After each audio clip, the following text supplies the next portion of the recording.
de Hachem.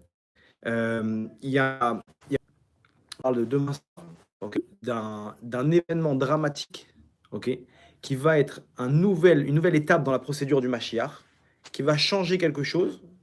Et de là, les événements tout au long du mois qui s'élève, qui va venir, les événements, ils vont s'accumuler, des événements dramatiques, plus dramatiques les uns que les autres, jusqu'à qu'on va arriver à la guerre de Gog ou Magog, la guerre finale avant le Mashiach, pendant la venue du Mashiach. Ça, c'est les messages comment dire, qui sont un peu communiqués. Alors, il parle de, comment dire, alors j'ai entendu un Rav, il a dit que lui, il pense que ça sera une figure importante en Israël qui va être assassinée, ou qui va être atteinte, qui va être atteinte. Et de là va déboucher une série d'événements qui vont mener jusqu'à la guerre de Gog ou Magog. Ok.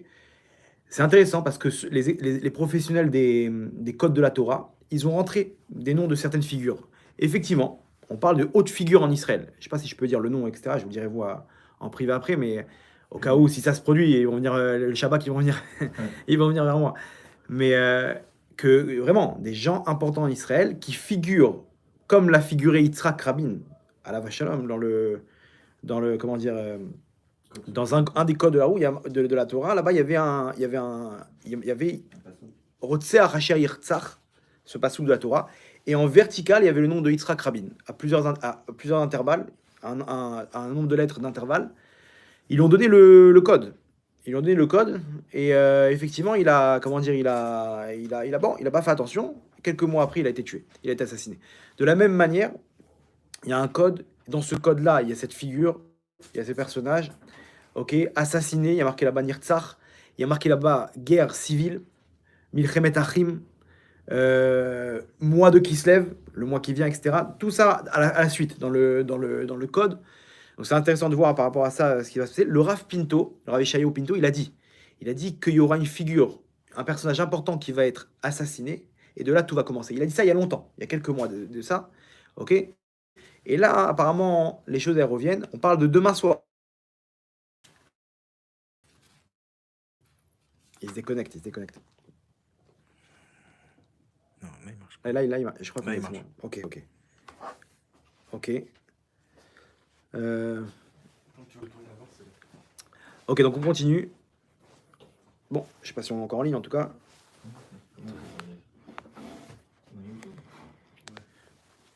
Tov, il y a un Ishuv qui s'appelle Porat. Là-bas, le Rav du Ishuv, c'est un grand Mekoubal. Il voit des trucs et tout. Un jour, j'ai un ami, il est parti là-bas dans sa synagogue. Et il m'a raconté ce qu'il a fait un jour. Un jour, ce Rav-là, il faisait un cours sur le fait qu'Akadosh Baruch Hu, il nous donne tout ce qu'on a besoin. Ok. Il faisait un cours sur le fait qu'Akadosh Baruch Hu, il nous donne tout ce qu'on a besoin en Parnassa. Il dit c'est des bêtises. Si on veut maintenant, Hachem il peut nous faire gagner au loto, c'est pas un problème pour lui. Hachem, il lui manque pas de scénario, il peut nous donner n'importe quel scénario. Ok. Pour pouvoir arriver à sa Parnassa. Mais le problème, c'est que nous, on s'inquiète. On n'a pas la Emouna, et nous-mêmes, on se met des bâtons dans les roues. Comme ça, il expliquait. Il leur a dit, je vais vous prouver qu'Hachem il peut nous donner ce qu'on veut. Il a écrit sur une feuille, sur un papier, les numéros du loto. Il a dit à son gabaye, mets ça dans le Echal. Samedi soir, on ouvre le papier. Il a écrit les numéros, ils ont mis là-bas dans le Echal. Il a gardé la clé. Les numéros qu'il a pris au hasard ou Il a écrit les numéros du loto. Ouais, Roi HaKodesh. Ils ont ouvert le Echal le samedi soir, une fois que les numéros ont été tirés. Ils ont ouvert le papier, tous les numéros du loto. Il a dit voilà, vous voyez que si on y croit, Hachem peut nous faire gagner au loto. J'ai pas besoin de cet argent, donc je vais pas le faire. Mais pour montrer à quel niveau il est de Roi HaKodesh. Mon copain il m'a dit j'étais là-bas, les gens ils m'ont raconté, ils ont vu la scène de l'ordre dans leurs yeux. C'est après Shabbat, c'est-à-dire il n'a pas pu prendre son téléphone, vérifier les numéros, écrire et mettre ça pendant que... Ils ont fini la Havdalah, ils ont ouvert le Echal, ils ont pris les numéros, ils ont vérifié, c'était les mêmes numéros. Ok. Les numéros du vendredi soir, du tirage du... Bref, ce même Rav, lui aussi, il parle d'un événement dramatique, donc ce Rosh Chodesh. Lui, il dit, c'est en rapport avec le Nord. Il dit que là-bas, ce qui va se passer dans le Nord, il parle d'une chute du régime de Assad. Il dit à peu près, quoi. À peu près, il y aura un truc avec la Syrie, le Hezbollah, etc. Il parle comme ça d'une chute du régime de Assad. Et il faut savoir que selon la Torah, quand la Syrie, elle tombe, c'est c'est un signe de l'avenue du Mashiach. Pourquoi? On voit dans la paracha de cette semaine. La paracha de la semaine dernière, Haïsara, elle termine sur les fils, les princes d'Ishmaël. Là-bas, il y en a un qui est celui qui représente aujourd'hui la Syrie. Il est marqué Venafal, comment on dit là-bas? Nafal, ou Befne Kolechav Nafal. Devant tous ses frères, il tombe. C'est le dernier pasouk de la paracha. Juste après, il y a marqué Ve'ele Toledot Yitzhak ben Avraham, Avraham Olidat Yitzhak, etc. Ça veut dire quoi? Le Balatourim là-bas, il dit quand lui il tombe, Ve'ele Toledot Yitzhak, voici les descendants de Yitzhak. C'est là que commence c'est là qu'Israël prend le relais, quoi. Que les descendants d'Yitzhak, ils prennent le relais par rapport à Ishmaël quand lui il tombe. C'est qui lui aujourd'hui? Assad. C'est lui qui représente la Syrie. Il veut pas tomber. Remarquez bien, ils sont tous tombés. Kadhafi, Saddam Hussein. Lui, il est là. C'est la guerre chez lui. Il y a des millions de morts. Il tombe pas. Et s'il tombe, c'est un signe. Peut-être lui, la grande figure dont on parle. Il est en Israël, etc. Mais s'il tombe, c'est un signe. C'est un signe explicite d'un début de procédure de l'avenue du Mashiach. Ok? Donc lui, il parle de ça. Il parle d'un événement qui va débuter dans le nord. Le Rav Kook de Tibériade, il a dit celui qui ne fait pas de tchouva maintenant, Be'ava, avec amour pour Hachem, avec ce qui va se passer dans le mois qui suit là, il devra faire tchouva avec crainte. Comme ça, il dit. C'est-à-dire celui qui ne fait pas maintenant tchouva Be'ava, là maintenant on a la possibilité tranquille de faire tchouva par amour pour Hachem, de revenir par amour. Et celui qui ne fait pas ça, il fait pas tchouva par amour, il fera tchouva par crainte dans ce qui va suivre normalement dans le mois. Comme ça, il a dit. Donc, je vous ramène un petit peu les informations. Maintenant, les rabbanim, ils ont organisé aujourd'hui le rav de la yeshiva le Rabbi Chaim Rabbi. C'est une grande yeshiva, Ateret Chaim, je crois, je ne sais plus comment ça s'appelle la yeshiva. C'est 600 élèves, 800 élèves. Ils ont organisé aujourd'hui des slichot. Slichot pour annuler les mauvais décrets. Quel rapport? Stam, au hasard, comme ça, ils tentent un truc. C'est pas pour rien. Le Rav Reuven Elbaz, de la yeshiva de Or Haim. On parle de, je sais pas, de milliers de Bachurim et d'Avrichim. Demain, il organise journée Slichot, journée Teilim pour annuler les mauvais décrets. Aux États-Unis, dans les yeshivot, ils organisent là demain des journées de Slichot et de prières, de regroupement de prières, etc. pour annuler les mauvais décrets en Israël. Comme ça, c'est le titre du rassemblement là-bas, annuler le mauvais décret en Israël. Ils ont des infos qu'on n'a pas là. Vous comprenez que s'ils ont organisé ça, c'est qu'ils ont eu des infos de grands qui sont au-dessus d'eux, qui leur disent ça va pas, il faut annuler les décrets. Donc, premièrement, déjà, avant d'expliquer maintenant ce que peut-être ce qu'Hachem il veut faire comme scénario, ok, par rapport à ce qu'on peut s'imaginer comme événement, sur quoi on va construire le cours maintenant, c'est clair que demain il faut diffuser un maximum aux gens de venir faire des Teilim. Je crois qu'il y a une centaine de personnes au moins que je connais autour de moi qui vont jeûner demain. Ils ont pris sur un jour de jeûne pour aider la mission. Des tfilotes, etc. Ceux qui peuvent prendre des journées de, comment dire, même de limoud, un peu de limoud à Torah, etc. Un moment, la shonara, de shmirat halashon, des femmes pour la tsniout. S'ils peuvent faire demain une journée de tsniout, si elles peuvent prendre sur elles, la tsniout, c'est une bombe atomique. C'est la bombe atomique. La tsniout, c'est vraiment ce qu'on avait vu dans un cours. Le Zohar, il dit ça protège la génération. Une femme qui prend sur elle la tsniout, de la même manière qu'elle se protège, elle protège sa sainteté, sa gdusha. Mesure pour mesure, Hachem, il protège l'âme Israël. C'est des protections. Une femme qui prend sur elle la tsniout, c'est une protection pour l'âme Israël. Ma femme, elle avait organisé une soirée de tsniout. Là-bas, pareil, il y avait des mauvais décrets, des machins, etc. Ma femme, elle a organisé une soirée. Là-bas, c'était quoi la soirée? Un cours avec une rabbinite. Et là-bas, elle devait ramener chaque femme un habit patsanoa et le déchirer. Et en échange, Hachem, il déchire les mauvais décrets. Ils ont fait une soirée comme ça. Et elle faisait en pleurs. Elle sentait qu'Hachem est là, que ça avait un impact. Ma femme m'a raconté ça. Je lui ai dit, je ne serais pas étonné demain qu'on entend un truc aux infos, un truc qui a été annulé, un événement qui s'est annulé. Truc, un miracle.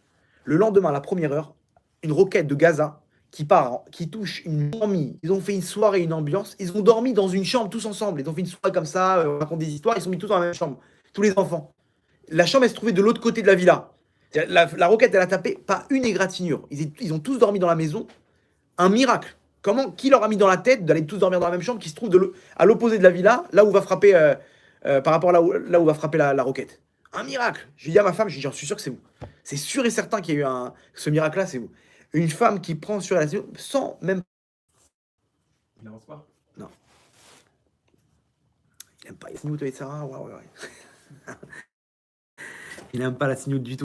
Ça, Si, il avance déjà. Il était revenu en arrière là. Il faut quand même dire. Ok, bon, ça a l'air de tourner le temps. Ok, donc on disait, rien que ce cycle de 40 jours, ça peut sauver des vies. Ça peut sauver des vies. Vraiment, ça peut sauver des vies. Hein? On est bon ou pas? Ok. Il y a un autre cycle qui commence dimanche là. Je donne le numéro s'il y a des femmes qui sont intéressées. Bon, je donne le numéro 7 22 38 57 40. C'est 5 minutes par jour. Qu'une femme, je t'en supplie, dites aux femmes de prendre ça sur elles. 40 jours, 5 minutes par jour, ça fait des miracles. Vraiment, ça fait des miracles. Des histoires là-bas. Dedans, il y a un truc d'histoire. Toutes les femmes qui ont eu des miracles, elles n'ont rien pris sur elles. Juste, elles ont pris sur elles ces 40 jours. Ok, Bezrat Hashem. Bon, que ça puisse annuler le mauvais décret. On a dit, bon, pour ceux qui viennent d'arriver, les sadikim, ils parlent d'un mauvais décret, d'un événement dramatique pour Rosh Chodesh, là, qui se lève, qui va enchaîner plusieurs événements dans le mois, qui vont mener à la guerre de Gog ou Magog. Comme ça, c'est pour ça que si on peut ouvrir un peu le livre de Tehillim demain et faire des trucs, ça serait super. Ok, donc, diffusez, si vous pouvez, etc. La question, elle est comme ça. Maintenant, c'est quoi cette histoire de Gog ou Magog? Pourquoi on doit finir? Alors, c'est un élément qui est essentiel dans l'avenue du Mashiach, cette étape de Gog ou Magog. Une guerre, la guerre de Gog ou Magog, où les peuples, comme ça, ils vont se retourner contre Israël. Ok? Et on parle d'une guerre. Que Gog, Gog, c'est le nom d'un roi, Magog aussi. Ils vont venir. Le scénario, il n'est pas obligé que ce soit doit finir par une guerre. On dirait on est l'angoisse. On est obligé de finir, on finit toute la galoute sur une angoisse. Une guerre, là-bas, on ne sait pas combien de morts, qui va tenir, qui va pas tenir. On peut pas facilement comme ça. On est obligé de terminer en queue de poisson. C'est quoi le but de cette guerre? On va expliquer. Les 2 tiers de la terre supprimés. Voilà, il y a un scénario que les 2 tiers de la terre y passent. C'est. Il y en a qui disent c'est Israël. De quoi? Les 2 tiers. Les 2 tiers? Ah, je pense que. Il y a 4/5, on parle comme en Égypte. On va voir. 2 tiers. C'est plus probable. Que 2 tiers du Ham Israël? Non, 2 tiers de la terre d'Israël. Ah, de la terre d'Israël. Ouais, je vais raconter des histoires qu'il y a dans le Talmud. Il y a un des rabbins, il a dit enterrez-moi profond. Parce que là-bas, les chevaux qui vont arriver pendant la guerre de Gog ou Magog, il y en aura tellement qu'ils pourront déterrer ma tombe. Donc il a dit enterrez-moi bien profond, comme ça. Donc ça veut dire qu'il y aura de l'action, normalement, techniquement. Ouais, alors ça peut être des tanks, les chevaux d'aujourd'hui, quoi. Bref, en tout cas, on va expliquer. Vous allez voir que c'est pas ce qu'on croit, que ça peut ne pas être un scénario catastrophique, donc rassurez-vous. Ok, je vais vous ramener tous les scénarios. Donc, que je connais, quoi. J'imagine qu'il y en a plusieurs. Vous allez voir qu'on va faire du plus grand, du plus catastrophique au plus cool. Donc, ne quittez pas maintenant le cours pour... voilà. Alors maintenant, donc on a vu que c'est une étape qui est obligatoire, comme ça il ramène le navire Yereskiel. Ok. Bon, regardez là-bas, c'est la Haftara qu'on lit à Sukkot. Là-bas, on ramène l'histoire. C'est une étape qui est essentielle pour le dévoilement d'Hachem. Maintenant, quels sont les scénarios? Je vous raconte une histoire. Rabbi Chaim Vital, alav Shalom, c'était l'élève du Harizal. Harizal, c'est celui qui a dévoilé la Kabbalah. Okay, c'est lui qui a analysé le Zohar de Rabbi Shimon Bar Yochai et qui a dévoilé la Kabbalah. Lui, donc une fois que son maître il est mort, le Harizal, c'était lui le grand à Yerushalayim. Okay, il habitait à Yerushalayim à l'époque. Là-bas, il y a eu une histoire avec un des rois, un des gouverneurs là-bas, okay, qui a fait un ultimatum. Il leur a dit, si vous ne me donnez pas... Bon, je ne vais pas vous rentrer dans les détails, etc. Il a fait un ultimatum, il a dit, sinon je prends le grand d'Israël, qui est donc Rabbi Chaim Vital, ok, à la place en tant que rançon, quoi, en tant que dans l'ultimatum qu'il avait fixé. Qu'est-ce qu'il a fait Rabbi Chaim Vital? Il a fait un Shem Kadosh, un nom sacré. Il s'est téléporté en Syrie. Et là-bas, donc le truc, ils l'ont cherché, ils l'ont pas trouvé, et ils ont annulé le décret. Le Harizal, il est venu le voir en rêve. Il lui a dit, pourquoi tu n'as pas utilisé la Kabbalah pour les noms sacrés pour te battre contre lui? Il vient te chercher, tu peux utiliser... Il lui a dit, j'ai eu peur d'utiliser la Kabbalah pour ça. D'où je sais qu'Hachem, il veut que avec sa Kabbalah, on peut faire des trucs au-dessus de la nature. Kabbalah Maasit, ça s'appelle. Ok. Et il lui dit j'ai eu peur. D'où je sais que maintenant Hachem, il veut que j'utilise les grands moyens, quoi. Peut-être qu'Hachem, il veut qu'on utilise la prière ou d'autres. Il lui dit, mais tu as déjà utilisé ça pour te téléporter. Utiliser pour utiliser. Tu aurais dû l'utiliser en tant que. Pour te battre. Il a dit, t'as raison. Alors je fais quoi? Je retourne? Il dit, non, c'est trop tard. Le temps, il est passé. Il dit, le temps de quoi? Il lui dit, sache que celui-là, ce roi-là, ce gouverneur, a mis en lui Gog, il aurait été Gog, toi, tu aurais été le Mashiach, et de cette confrontation-là, on aurait fait de ça la guerre de Gog ou Magog, et tu aurais délivré le Ham Israël en tant que Mashiach. Il dit, mais quoi, je retourne, c'est pas grave. Non, trop tard, le temps est passé. Ça veut dire quoi? De cette histoire, qu'est-ce qu'on apprend? Sefer Achizionot, comme ça il ramène dans le livre Sefer Achizionot. De cette histoire, on voit que quoi? Que Hachem, en fait, il peut prendre une confrontation quelconque, et histoire d'être acquitté de cette guerre de Gog ou Magog, il prend de lui, il dit c'est lui le Mashiach, et il prend lui, c'est Gog, et c'est où? Nigmar Asipour. On termine comme ça cette étape. Donc vous voyez qu'on n'est pas obligé de finir en guerre catastrophique, Troisième Guerre mondiale, bien qu'il y a des scénarios comme ça. On va voir. Mais on voit qu'Hachem ici, il avait prévu un scénario tout simple. Que Rabbi Chaim Vital, c'était lui le Mashiach, que ce gouverneur-là, ce sultan, je sais pas c'était qui, je me rappelle plus c'était qui comme gouverneur, il aurait été Gog, il y aurait une confrontation, il aurait utilisé la Kabbalah pour massacrer là-bas l'armée, c'est tout. Et on aurait délivré le Ham Israël, ok, par l'intermédiaire de cette confrontation. Un scénario tout simple. Il n'y aurait pas eu trop de morts, on ne sait pas, etc. Il y aurait eu de la Kabbalah masside pour libérer le Ham Israël, c'est tout. Donc vous voyez que, en fait, ici, Hachem, il peut prendre quelqu'un, le nommer Mashiach, prendre une autre personne, ça peut être le Hezbollah, ça peut être Gaza, ça peut être l'Iran, ça peut être n'importe qui, et de faire de ça le scénario de Gog ou Magog, et on a terminé l'histoire. De là, vous allez voir qu'on peut prendre aussi d'autres scénarios de guerre. À l'époque, c'était les guerres qu'il y avait. Aujourd'hui, vous voyez bien qu'il y a d'autres types de guerres. Comme quoi, par exemple? Cyber. Israël, ils sont en pleine guerre de cyber aujourd'hui. Ils sont en pleine guerre avec l'Iran. Des attaques de hackers dans tous les sens. C'est considéré comme une guerre ou pas? C'est une guerre. Hachem, il peut faire en sorte que, voilà, on a quitté de la guerre de Gog Magog par cette guerre-là. Il y a des morts dans cette guerre? Non. Il peut y avoir des dommages, c'est vrai. Mais à part s'ils touchent un hôpital ou là-bas, ils coupent tous les... Ils ont attaqué, là, ouais. Mais Israël, ils ont riposté. Ils ont riposté, ouais. Baruch atah Adonai, Eloheinu melech haolam, shakol niya b'doro. Ok, ça tourne. Ok, donc maintenant, venez, on voit un peu les différents scénarios, comme on a dit, du pire, du plus catastrophique au plus cool. Premièrement, le Gaon de Vilna nous dit que la guerre de Gog Magog, elle va durer quelques minutes. À l'époque du Gaon de Vilna, c'est quoi quelques minutes? Comment il sait qu'une guerre va durer quelques minutes? Aujourd'hui, on sait c'est quoi quelques minutes. C'est quoi? Guerre atomique, guerre nucléaire. Quelques minutes, c'est terminé. Ok, une bombe là, ça y est. Un tiers du monde, ils sont au truc, et on passe à autre chose. Ok. C'est quoi le scénario aujourd'hui? La Chine, elle veut conquérir Taïwan. Elle dit que Taïwan lui appartient. Maintenant, Taïwan, ils sont alliés avec les États-Unis et les pays occidentaux. Angleterre, France, Australie, Japon, etc. Taïwan, ils ont dit, on va récupérer... la Chine, ils ont dit, on va récupérer Taïwan, coûte que coûte. Les États-Unis, plus ils parlent la Chine, plus les États-Unis ramènent des porte-avions là-bas. Genre pour leur dire, si vous attaquez, on est obligé de riposter. Ok. La Corée du Nord, ils sont déchaînés. Ils ont envie d'envoyer des bombes dans tous les sens. Là, il suffit d'une allumette là-bas, et ça part en quoi? En guerre nucléaire. Ils ont posé la semaine dernière la question à Biden. Ils ont dit, si la Chine, ils attaquent Taïwan, quelle est la réaction des États-Unis? Il a dit texto, on riposte.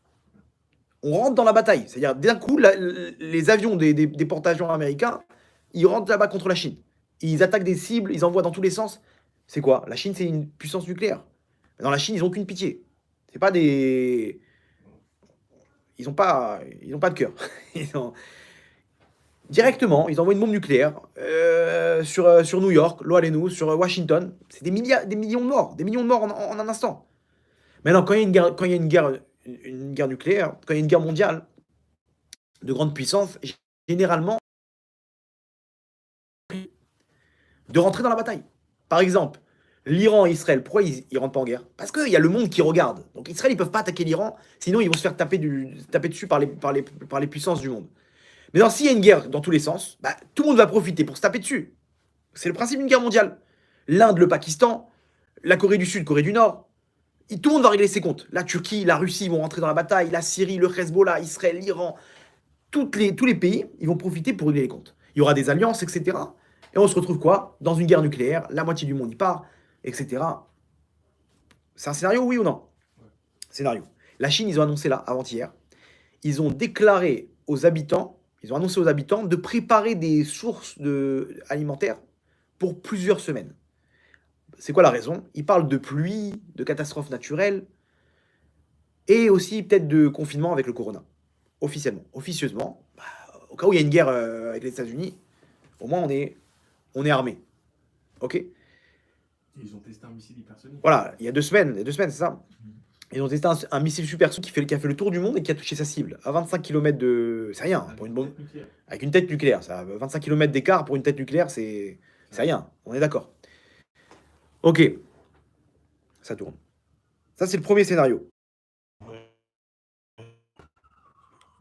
C'est Amalek. C'est bon. Dans tes commentaires, fais les commentaires en même temps. Des gens en direct. Tu vois quelque chose là-bas ou... Si, normalement ça tourne. Tu vois le temps tourner, ça tourne. Ok. Bon, apparemment, ça tourne. Donc ça, c'est premier. On récapitule. Premier élément, plus catastrophique, une guerre nucléaire, guerre mondiale, troisième guerre mondiale. Entre parenthèses, le Chafetz Chaim, alav Shalom, il a dit qu'il y aura... La guerre de Gog et Magog, elle va se diviser en 3 parties. Première partie, ok, Première guerre mondiale. Deuxième partie, il avait dit quelques années, il avait dit le nombre d'années. Vas-y. C'était la deuxième, bidiouk la deuxième. Et il dit la troisième, ça sera quand il y aura un temps de 10 shmitot. Donc 10 jachères, donc la shmita c'est tous les 7 ans. Ça veut dire 70 ans, c'est là maintenant. La shmita maintenant, on est. Ouais, mais je suis pas concentré sur les... Ok, donc on continue. Ça c'est le premier scénario. Deuxième scénario, c'est quoi? Le Midrash, il ramène au niveau... Le Midrash Yalkut Shimoni, il ramène qu'on doit passer par une guerre avec l'Iran. C'est quoi la guerre de Gog ou Magog? L'année où le Mashiach vient, là-bas, il doit avoir une confrontation avec l'Iran. La Perse. Ok? La Perse, ça représente Amalek. Ouais. Paras. Il y a marqué Paras là-bas. Paras, c'est qui? C'est Amalek. Aman, il vient d'où? De la Perse. Ok? Donc, c'est la dernière guerre avec Amalek. Ok? Comme l'a si bien dit un auditeur. Et c'est l'Iran. L'Iran, ça représente aujourd'hui Amalek. Ok? C'est sûrement les dirigeants, quoi, parce qu'après, on parle des nazis aussi, etc. Et pareil, dans la Kabbalah, c'est marqué que à la fin, Gog Magog, il y a marqué que c'est le périple jaune. Ils te disent clairement, c'est la Chine. Ça vient de la Chine. Ah bon? Je sais pas. Tu me montreras alors. J'ai le Ben Ishra, apparemment, il dit que la Chine, elle est. Il te dit, c'est le périple jaune. Moi, j'avais un oncle à moi, le chrono Yoachra, ça fait quoi? Ça fait 30 ans. Qui parle de ça? Il disait, c'était la Chine. Ok. C'est bien, c'est très bien de voir. Si jamais c'est. Il y a marqué que c'est un pays lointain du bout du monde. Ça peut être. Bref. En tout cas. Amen. Yalkut Shimoni, il dit quoi? Il dit l'année où vient le Mashiach. Ok. Là, il y a marqué comme ça que Melech Haravi et Melech Paras, ils se battent entre eux. C'est qui Melech Haravi? C'est l'Arabie Saoudite. Tous les 2-3 semaines, par l'intermédiaire du Yémen, là-bas, ils envoient des roquettes, des machins, etc. Ils sont en confrontation. Et il y a marqué que le Paras, ils vont venir et détruire le monde. De quelle manière? Peut-être que s'ils ont la bombe nucléaire. Ok. Maintenant, il y a marqué là-bas dans la Gemara, dans Avodah Zarah, il dit qu'à la fin des temps, proche de la fin des temps, l'Iran, elle doit tomber entre les mains de Édom. C'est qui Édom? États-Unis. Alors, vous savez ce qui s'est passé aujourd'hui? Je vous raconte. Aujourd'hui, alors il y a 3-4 jours, ou il y a une semaine, l'Iran, ils ont bombardé une base américaine en Syrie. En Syrie ou en Irak? En Syrie, je crois. Ok? Ils ont bombardé avec des drones. Biden, il a promis une vengeance, une riposte. La riposte, elle est venue aujourd'hui. Ils ont envoyé des navires de guerre, les États-Unis, un navire ou deux, pour prendre d'assaut un pétrolier iranien qui devait, sans l'accord des États-Unis, vendre le pétrole. Donc, de tous les cas, il était en, comment dire, il était en porte-à-faux le pétrolier. Ils sont venus le prendre d'assaut. Là-bas, ils ont envoyé des coups de feu, ils étaient armés. Ils ont fait fuir le navire américain. Ils ont raté leur intervention, les États-Unis. En plus, il y avait un avion sans pilote là-bas qui dirigeait l'opération. un drone qui s'est fait abattre par les Iraniens. Et derrière les Iraniens, ils ont dit maintenant, à notre tour. Maintenant, nous, on va riposter. C'est-à-dire, eux, ils ont riposté, ils ont fait que dalle, les États-Unis. Mais en plus, ils leur annoncent l'Iran, on va riposter. C'est une blague. C'est honteux. Au même moment, les unités d'élite ils s'entraînent américaines, ils s'entraînent avec les unités d'élite israéliennes à Eilat. Je ne sais pas si vous avez entendu ça. Pourquoi? Pour être postés dans le golfe iranien. Donc, il se peut que ça, il y ait une escalade dans le golfe Persique et que ça parte en guerre avec les États-Unis. S'il y a guerre avec les États-Unis, il y a guerre avec Israël. Vous comprenez que les missiles ils vont aussi arriver en Israël, le Hezbollah il va être dedans, etc. Ça c'est le deuxième scénario. Troisième scénario, le Nord. Le Hezbollah, la Syrie, même le Hamas. Ok. Alors là en ce moment, à l'heure actuelle, ils ont organisé Israël un entraînement soudain comme ça, immédiat, avec des réservistes. Ils ont mis des dômes de fer là-bas dans le nord. Et ils ont bombardé, il y a quelques jours, en Syrie, en plein jour. C'est du jamais vu, ça c'est une déclaration de guerre. Si c'est la nuit, on peut dire, bon, c'est une explosion. Là, ils ont déclaré en plein jour. Il dit justement, parce que comme c'est la journée qu'Israël attaque toujours la nuit, c'est peut-être pas Israël. Ah ouais. Ok. Bon, en tout cas, ici, s'ils organisent l'entraînement maintenant et qu'ils amènent les réservistes, c'est qu'Israël, ils ont des infos comme quoi ils vont pas rester maintenant tranquilles. Ok. Ça c'est le truc. Ils ont dévoilé aussi il y a une semaine un entrepôt du Hezbollah. Ils ont dit oui, où est-ce qu'il se trouve? Voilà, tel endroit en Syrie, c'est un entrepôt gigantesque du Hezbollah.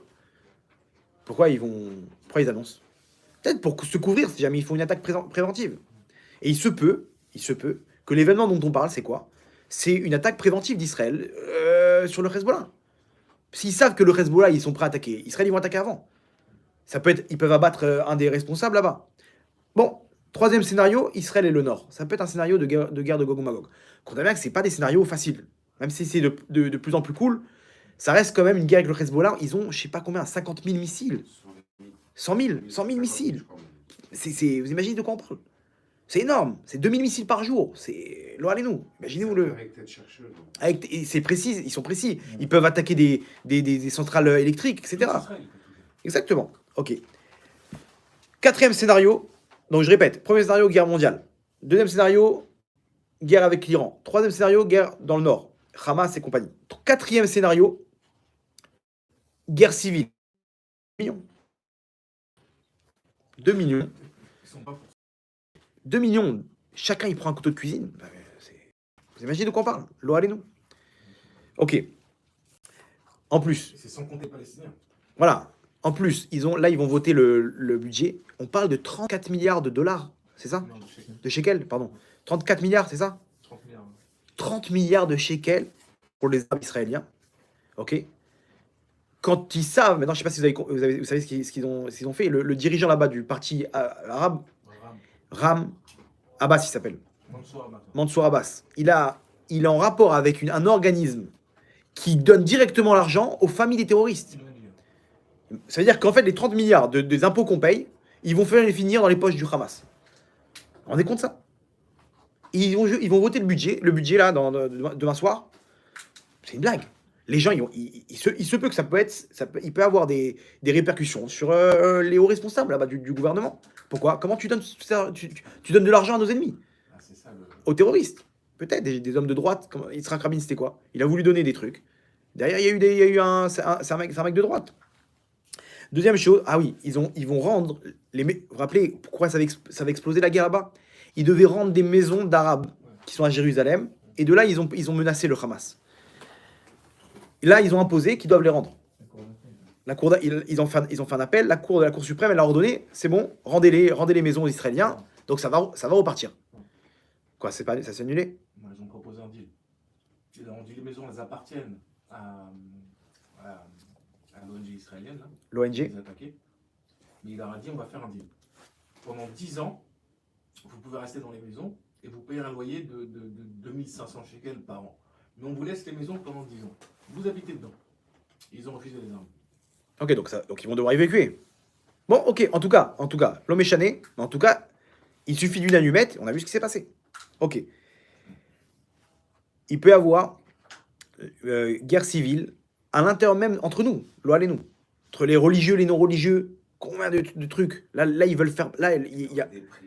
Voilà, ça peut être une. Ils sont en train de monter là, ils font des budgets. Ils ont massacré les religieux. La manifestation qu'il y a eu hier, là, ou avant-hier, tu l'as pas vu? Sur quoi?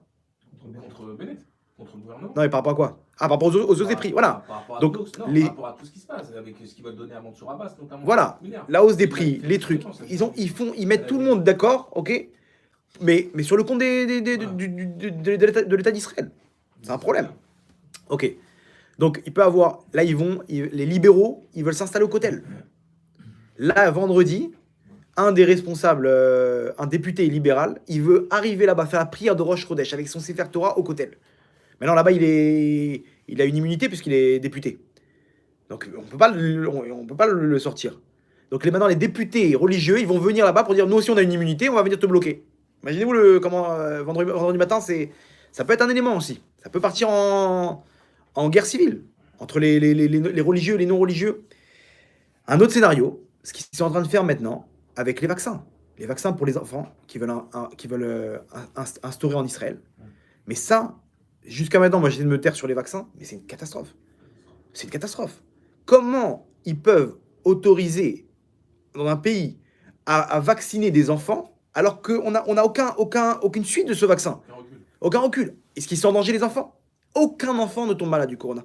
Aucun enfant. À part des enfants qui étaient très malades avant, etc. Aucun enfant. Pourquoi tu veux les vacciner? Pour les autres. Pour pas qu'ils contaminent. Mais 2 minutes, il n'y a aucune halakha qui permet de mettre sa vie peut-être en danger. Ok. Surtout qu'aujourd'hui, la FDA, aux États-Unis, le ministère de la Santé américain, ils ont accepté, mais ils ont dit qu'il y a des répercussions cardiaques pour les moins de 18 ans. C'est pas obligatoire. Ok, mais quand Il y même, a des risques. il y a des risques. Pourquoi tu vas prendre des risques pour quelque chose de... Il n'y a aucune halakha comme ça. C'est-à-dire, écoutez bien, au niveau halakha, on n'a pas le droit peut-être de sauver des vies, de se mettre en danger. Peut-être, si c'est sûr, c'est autre chose. Le fils du Rav Yaakov Yosef. Il est contre lui. Il a monté un beddin. Là, il Voilà. a dit c'est contre la halakha.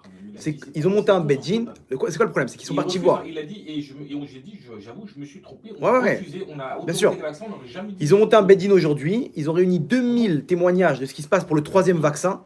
Alors, vous savez ce qui s'est passé? Le ministère de la Santé, Malheureusement. ils ont mis sur Facebook, ils ont mis un post là-bas. Ils ont dit, Baruch Hashem, ils ont dit, selon nos études, il n'y a aucune répercussion du 3e vaccin. Il y a eu, écoutez bien, dans les minutes qui ont suivi, des commentaires sur ce post où les gens ils racontaient combien ils ont eu de problèmes, eux et leurs proches. Ma mère, elle s'occupe d'une femme, sa fille, elle a pris le 3e vaccin, le lendemain, paralysée des jambes. Ma mère, elle a pris le 3e vaccin, 10 jours après, elle est partie. Combien de cas comme ça? Des gens qui sont partis, ils sont pas arrivés. Pourquoi? Et le pire, c'est quoi? C'est que pendant 30 ans, on ne doit pas dévoiler les coulisses de l'accord entre Pfizer et Israël. C'est quoi? C'est-à-dire qu'on est des lapins de laboratoire. Cobaye. On est des cobayes. Vous imaginez de quoi on parle? Maintenant, ils veulent les enfants. Il n'y a aucun pays au monde qui donne des vaccins aux enfants. Ni le 3e vaccin, il n'y a aucun pays au monde. En Finlande, etc., ils ont arrêté le vaccin. Ici, ils cachent tout. Pourquoi? Parce qu'ils ont des accords avec Pfizer. Bennett, il a vu Poutine la semaine dernière. 2 jours après, ils accordent le vaccin russe. Mais c'est pas des combines. De quoi? Sur notre compte, nous. C'est grave. Non. Ouais. Vous comprenez qu'il y a un problème ici. Alors vous allez me dire, non, mais c'est des juifs, ils vont pas nous faire ça. Il n'y a pas de pitié. Ceux qui dirigent aujourd'hui le Zohar, ils disent c'est le Erev Rav. Erev Rav, ils font que pour eux. C'est des juifs, oui, mais avec des Neshamot du Erev Rav. Vous savez ce qui s'est passé avec les enfants du Yémen? Aujourd'hui, ça s'est dévoilé. Ils faisaient en sorte de les laisser mourir pour pouvoir prendre leur cœur et faire des analyses. Pourquoi? Parce que le cœur des Yéménites, il était en ultra bonne santé. Donc ça vaut de l'or hein, de faire des tests dessus. Donc il les laissait mourir les enfants pour pouvoir faire des tests dessus. Vous vous rendez compte? Il y a des combines. Aujourd'hui, Israël, c'est un des pays où la mafia, elle règne. Il y a des combines, etc. Il y a une tonne d'argent. Hein? C'est il y a 50 ans. Ok, mais l'idée, elle est de dire quoi? Oui, c'est que même ça, si c'est des vraiment. dirigeants juifs, il se peut que s'il y a de l'argent, etc., ils n'ont aucune pitié. Quelqu'un qui n'est pas dans la Torah, on n'a aucune confiance. Son etc., on peut pas savoir où il peut l'amener. Le Pfizer, c'est des enveloppes. Imaginez-vous de quoi on parle. On parle de milliards. Bref, donc ça peut là, la semaine prochaine, ils font une manifestation, les femmes et enfants contre le vaccin pour les enfants. Et le pire, c'est qu'ils te font de ça un pass sanitaire. Si tu te fais pas vacciner, mais pourquoi tu m'obliges à faire ça? Je comprends pas. Laisse-moi tranquille. J'ai pas envie, j'ai pas envie. Pourquoi tu m'obliges? Tu me fais des menaces, tu rentreras pas là-bas, tu te feras passer. Attends, je comprends pas. Si ça marche, qu'est-ce que tu t'en fiches que je me suis pas fait vacciner? Si ça marche pas, alors pourquoi tu fais ton vaccin, toi? Fais ton vaccin, t'es tranquille, bye. Moi, c'est mon problème. On est Bref, c'est bizarre cette histoire, ça peut terminer en guerre civile. On est d'accord que les gens, ils sont dans tous les pays du monde, hein. C'est pas qu'en Israël. Mais bon, en Israël, ils ont toujours Or Hagoïm, la lumière du monde, malheureusement des fois dans le mauvais côté. Bref. En France, ils manifestent toutes les semaines. Ouais, bien sûr. 5e scénario, ok, au niveau de ce qu'on voit aujourd'hui. Alors regardez, l'Admour de Kretchnif, de Kiryat Gat, il a dit en 2019, quelques mois avant l'arrivée du Corona, il a dit comme ça, il a dit, vous croyez quoi? Vous croyez qu'Hachem, il a besoin de faire des guerres nucléaires pour amener Gog et Magog? Il a dit, Hachem, il peut amener un virus qui peut rendre fou le monde, ok, et faire de ça le scénario de guerre de Gog et Magog. Et les gens, ils vont devenir fous, les médecins, ils seront désemparés. Comme ça, il a dit, 2 mois avant la venue du Corona. 1 mois après, il est parti. Un truc du genre, hein, je ne suis pas dans les jours près, mais juste avant, il a annoncé ça, un Shabbat. C'est écrit noir sur blanc. Quelques mois après, il est parti, et il y a eu l'arrivée du Corona. C'est pas ce qu'il a dit, c'est pas ce qu'il a prédit. Ça veut dire qu'aujourd'hui, il se peut que Hachem, il est en train de nous donner la guerre de Gog ou Magog par le Corona. Donc ça veut dire quoi? C'est-à-dire que chaque fois, et remarquez bien, chaque fois qu'il y a des tensions avec l'Iran, hop, derrière, il y a des vagues de Corona. C'est-à-dire que Hachem, des fois, il échange la guerre par ce scénario-là. Malheureusement, il y a des morts, etc. aussi pour cette guerre, mais c'est plus cool qu'une guerre, allez-nous, de missiles et compagnie. Ça, c'est le 5e scénario. 6e scénario, guerre économique. On a parlé là-bas dans un des cours, la chute de l'argent, je ne sais pas si vous avez vu, ok, que ils parlent, même les économistes, ils parlent de 1 mois, 2 mois, ça s'écroule. Inflation, etc. L'économie, elle tient sur rien. Ils ont imprimé des billets dans tous les sens, etc. Regardez le cours là-bas, la chute de l'argent. Les tzadikim, ils parlent de ça. Ils disent de faire le maximum de tzedaka. Comme ça, ils ont ramené certains tzadikim, que bientôt le dollar, il va plus rien valoir. Ok, donc ça peut être, Hachem, il peut transformer cette guerre de Gog ou Magog en guerre économique. Voilà. Bien qu'il y a quelqu'un qui m'a démenti, qui m'a dit que il n'a pas dit ça explicitement, il a dit de faire le maximum de mitzvot avec l'argent. On peut déduire ça de lui, mais il n'a pas dit explicitement. Ok, je préfère rectifier. Hein? Ok. 7e scénario, comme on a dit, cyberattaque. Une guerre cyber. Aujourd'hui, il y a une guerre explicite entre Israël et l'Iran. L'Iran, ils ont mis à plein un hôpital en Israël. Ok, plus rien. Ils ont tout vidé, etc. Israël, ils ont riposté, ils ont neutralisé 4500 stations d'essence. Mais ils n'ont plus... Il n'y a plus rien. Il n'y a plus rien qui marche. 4500 stations-service, ok. Ils ont aussi mis à plat un hôpital là-bas. Là-bas, ils sont plus avec les ordinateurs dans un des hôpitaux en Iran, ok. Et là, l'Iran, ils ont riposté des hackers iraniens. Ils ont saisi des informations. Ils demandent une rançon maintenant. Ils ont 48 heures. Sinon, ils dévoilent les informations. Ils ont divulgué. Maintenant, de quoi on parle comme information? Regardez comment Hachem il a. Tu es au courant de ça ou pas? Ah, t'aimes bien ça, hein? Regardez, il y a écrit dans la Torah. Il y a écrit dans la Torah, quelqu'un qui fait une avéra en cachette, Hachem, il le dévoile officiellement. C'est quoi?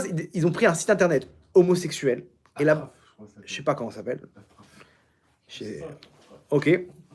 Où là-bas, ils ont récupéré toutes les informations de ceux qui se trouvent là-bas. C'est des trucs confidentiels. Des célébrités, mariés, avec des enfants, ils vont tout dévoiler. C'est-à-dire, le mec, il faisait ses avérotes en secret. Voilà, pas cacha. Ah, ils demandent de l'argent quand même. Ouais, mais ils vont. Je sais pas s'ils vont répondre. Pas beaucoup, hein. 1 million, combien ils demandent? 1 million de dollars, 2 millions de dollars. On est d'accord que c'est un scénario beaucoup plus cool aussi, cyber guerre. C'est le 7e scénario. 8e scénario, le Ramchal dit Tikkunim Chadashim. Le Ramchal dit dans les Tikkunim Chadashim, Tikkun 53.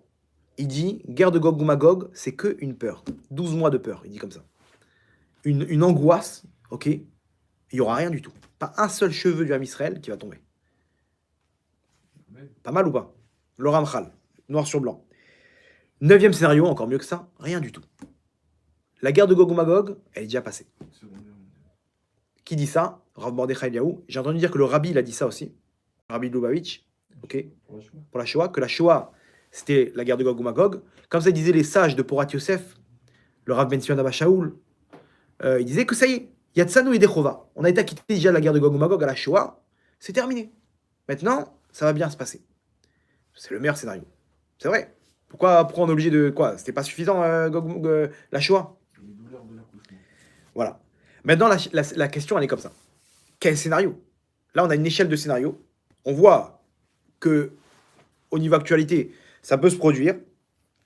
La question, elle est de savoir quel scénario Hachem peut choisir et de quoi ça dépend. Pour ça, il faut comprendre quel est le but de la guerre de Gog ou Magog. Il y a plusieurs buts que nos sages nous racontent, nous disent. Ok. Le premier s'écrit là-bas dans les prophètes. Il y a marqué là-bas Veid Gadalti, Veid Kadashti. Et je grandirai mon nom, et je me sanctifierai. Venodati le negoim rabim. Et je me dévoilerai aux yeux de nombreux peuples. Veillez-vous qui a dit Hachem, et ils sauront que je suis Hachem. Ça, Hachem, il va se dévoiler, il va lever le rideau, grandeur nature, il va montrer au peuple du monde, voilà, il y a un patron dans ce monde-là. Jusqu'à présent, je vous ai laissé faire ce que vous voulez, mais maintenant, Hachem, il va nous montrer des miracles sur miracles. Il va prendre le Ham Israël, il va l'élever. C'est-à-dire que même s'il y a une guerre, c'est pas obligé que ça termine en scénario catastrophique. Ça peut terminer en scénario où Hachem, il fait un miracle, où la bombe nucléaire, elle s'arrête comme ça en plein air. Et Hachem, il montre aux yeux du monde, touchez pas à mes enfants. C'est un problème pour Hachem, ça? On a vu ce qui s'est passé à Hanouka, ok? On a vu le scénario qu'on a dit avec le Rabbi Chaim Vital, que le Mashiach lui-même, il peut se dévoiler à ce moment-là et prendre les rênes, et par l'intermédiaire de sa puissance spirituelle et matérielle, de mener la guerre tout seul, avec une poignée d'hommes. À quel moment il se révèle le Mashiach dans ces... Ouais, c'est une discussion, il y a plein de trucs. C'est après la guerre, avant la guerre, pendant la guerre? Ouais, Parce que lui, il est là pour il y a sauver, plusieurs avis, donc, il y a plusieurs avis. Techniquement, ça, c'est lui qui va mener la guerre. Bah, normalement, ouais. Techniquement. Mais il se peut que pendant la guerre, il se dévoile, il se peut que c'est après, etc. Mais techniquement, c'est lui qui va mener la Il guerre. se peut que ça soit après la guerre. Ouais, il y a la guerre, après le Ham Israël il fait tchouva et il se dévoile. Ok. Bref, il y a un cours que j'ai fait, les événements à l'avenue du Mashiach. Là-bas, j'explique tous les différentes étapes, selon les avis, plusieurs avis. Ok, bref. Maintenant, Akadosh Baruch Hu, il veut mettre fin à cette galoute. Ok. Il veut mettre fin à la galoute. Pour ça, il va se dévoiler comme en Égypte. Les 10 plaies, pareil. Il va se dévoiler de la meilleure des manières. C'est-à-dire quoi? C'est-à-dire que celui qui, pendant cette galoute, il était avec Hachem, il ne sera pas déçu. Lui, il sera gâté quand il y aura la guerre de Gog ou Magog. Ça a l'air contradictoire. Celui qui n'était pas avec Hachem, ça va être l'angoisse. Il y aura un tri à ce moment-là. Les peuples du monde, ils vont voir, ils vont dire, attends, nous aussi on veut ça. Az yomeru agoyim, igdil Hachem la sotim imele. Ils vont dire les peuples, Hachem, regardez ce qu'il a fait avec eux. Les peuples du monde, ils vont dire, regardez ce qui se passe. Quelle chance ils ont le Ham Israël. Ils vont nous envier. Igdil Hachem la sotim anu, qu'Hachem il fasse ça avec nous. Les peuples du monde, ils vont vouloir se convertir, ça sera trop tard. Ils vont voir qu'Hachem il va se dévoiler, il va montrer sa puissance. C'est terminé à ce moment-là. La tchouva va être beaucoup plus dure. Ça, c'est la première raison, ok, pourquoi Hachem il doit terminer en guerre de Gog ou Magog. Hachem il veut. Bon, venez toucher à mon peuple. Chine, tout ce que tu veux, bombe nucléaire, tête chercheuse, Iran, Hezbollah, 150 000 missiles, ce que vous voulez, venez, ça va me permettre de me dévoiler. Comme ça, Hachem il annonce dans les... Première raison, la grandeur d'Hachem. Entre parenthèses, ce qu'on va dire maintenant, c'est exactement la fin de notre galoute personnelle à nous. Qu'à la fin de chacune de nos épreuves, Hachem, il se dévoile. Il nous montre combien il était là. Il nous montre combien il ne nous a pas abandonnés. Et regardez bien chaque épreuve. David Ameller, Yosef Hatzadik, même s'ils ont passé des épreuves terribles, à la fin, comment ça s'est terminé? Hachem, il s'est dévoilé, il leur a montré qu'il les a jamais abandonnés. Il était tout le temps là. Purim, Hanouka. Ça, c'est l'histoire du Ham Israël et c'est l'histoire de chacun d'entre nous. Quelqu'un qui était avec Hachem, qui galère dans son shalom baï, dans l'éducation de ses enfants, dans tous les domaines, la parnassa, etc., et confiance. Hachem, quand il va se dévoiler, à ce moment-là, tu seras pas à plaindre. Ok? Première raison, donc, la grandeur d'Hachem. Deuxième raison, il y a marqué El Nekamot Hachem, El Nekamot Ophia. Pour se venger. Hachem est marqué El Nekamot Hachem. Hachem, c'est un Dieu de vengeance. Tout celui qui a touché au Ham Israël, Hachem, il va se venger. Il n'y a que Hachem qui peut se venger parce qu'il n'y a que Hachem qui peut savoir exactement ce qu'il avait dans son cœur. La Nekama, elle est reliée, la vengeance, elle est reliée que à Hachem. Voilà, c'est lui qui décide. Nous, on n'a pas le droit de se venger dans la Torah. Lui, il a le droit, parce que lui, c'est exactement comment chaque peuple, qu'est-ce qu'ils ont voulu faire comme mal au Ham Israël. Un, il a craché sur un juif en France, ne vous inquiétez pas. Dans la guerre de Gog ou Magog, là-bas, lui, Hachem, il fera en sorte qu'il fera partie de ceux qui vont prendre. Bien que ceux qui feront tchouva parmi les peuples du monde, comme on a dit dans le dernier cours, ils seront gâtés aussi. Ils seront là, ils vont servir Hachem aussi. Hachem, il va les choisir comme peuple pour le servir. Mais ceux qui seront contre les juifs, vous inquiétez pas pour eux. Vous allez me dire, ouais, mais attends, les peuples du monde qui sont plus là. Le Zohar, il dit, ils vont revenir en Gilgoul, en réincarnation, et ils vont payer aussi. Et c'est marrant parce que regardez comment Saddam Hussein, il disait quoi? Il disait, moi, je suis la réincarnation de Nabucodonosor. Il le disait, du roi de Babel, qui a détruit le temple. Obama, vous avez vu cette photo avec le Paro ou pas? Avec Pharaon? Obama et sa femme, la même tête que Toutankhamon. La statue de Toutankhamon. Donc, c'est peut-être lui qui revient en tant que Gilgoul de Pharaon. Est-ce qu'il a fait du bien à Israël, Obama? Il les a bien étouffés. Ok. Donc, Il marque aussi dans le Zohar que normalement, et j'ai entendu ça hier dans l'info, que les princes du monde, quand il y aura Mashiach, ils vont venir, et ceux qui vont nous lasser les choses. ouais, ils vont venir. Je ne sais plus quelle phrase il avait sorti. Ils vont nous prendre par les tzitzit. Pour nous, ils vont attraper chaque juif par les tzitzit pour être sauvés. Les grands princes du monde, Bien sûr. les grands présidents, ils vont venir. Ça sera Ils vont comprendre. À ce moment-là, il va se dévoiler, tout le monde va comprendre qu'il n'y a rien. Attendez, il y a un scénario qui manque, mais il peut y avoir des scénarios surnaturels. Regardez Hachem, l'année qui a suivi, le monde il s'est fait massacrer de catastrophes naturelles. C'est du jamais vu. On a battu tous les records. Au niveau des températures les plus hautes, les plus basses, des séismes dans tous les sens. On a battu tous les records. Hachem, il peut envoyer demain une météorite, une pluie de météorites, et le monde, il ne sait pas où. Et protéger l'homme Israël. Et les gens, ils peuvent comprendre qu'il y a qu'en Israël qu'on est protégé. Allez savoir. Stam, je donne le scénario. Maintenant, pourquoi Hachem est obligé de faire une vengeance? Pour réinstituer, regardez bien, toutes les guerres qui se sont produites, elles ont réinstitué une nouvelle réalité. Aujourd'hui, les dirigeants de ce monde-là, c'est ni plus ni moins que les vainqueurs de la Seconde Guerre mondiale. C'est-à-dire que les vainqueurs, c'est eux qui posent les lois. Donc Hachem, il va faire une guerre où le gagnant, ça sera Israël, pour qu'Israël, il fixe les lois. Ça y est, ça suffit maintenant, c'est le Beth Amikdash. Terminer maintenant on fixe nos règles.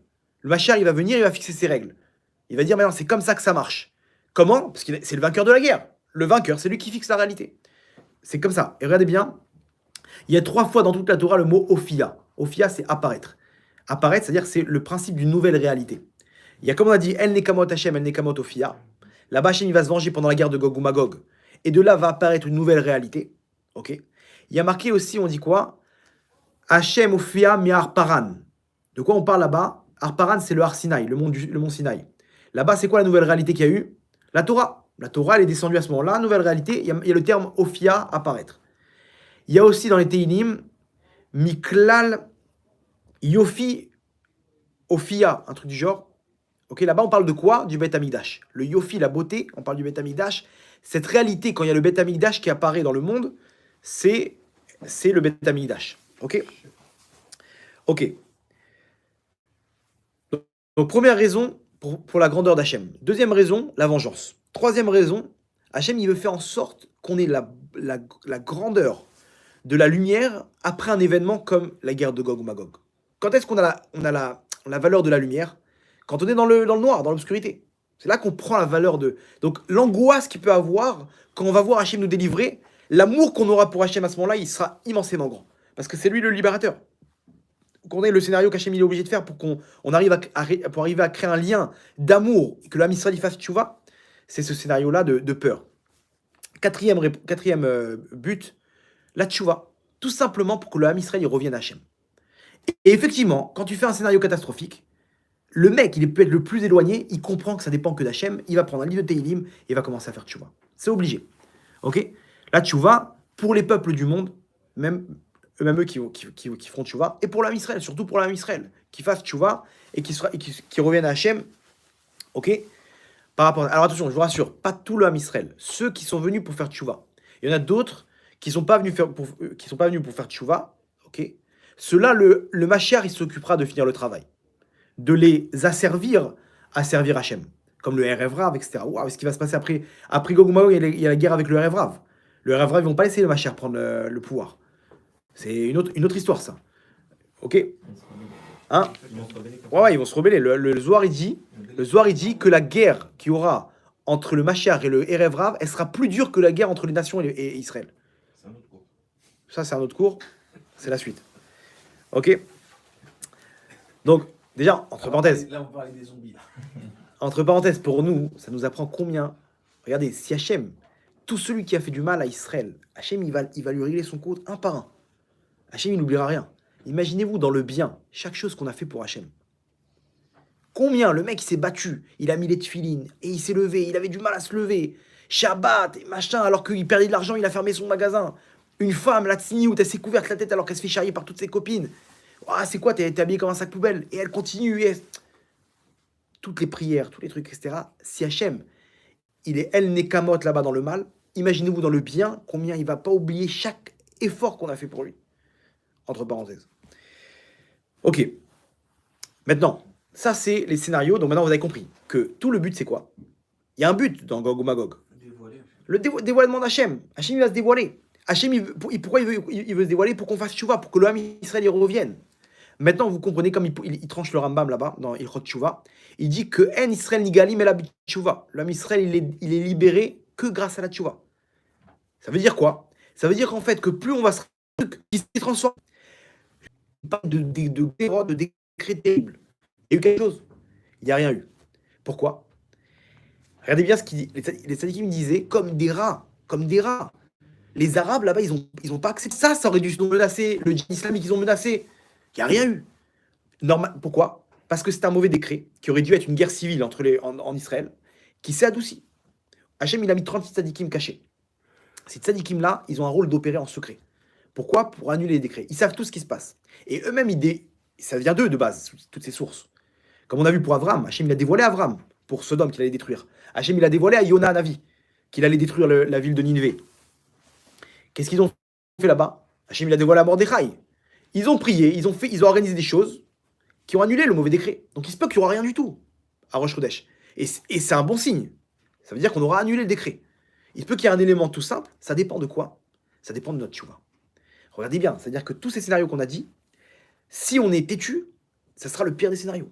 Pourquoi? Parce qu'on a compris le principe. Le principe, c'est quoi? C'est plus on est têtu, plus on voit pas Hachem, plus Hachem il a besoin de nous montrer sa grandeur.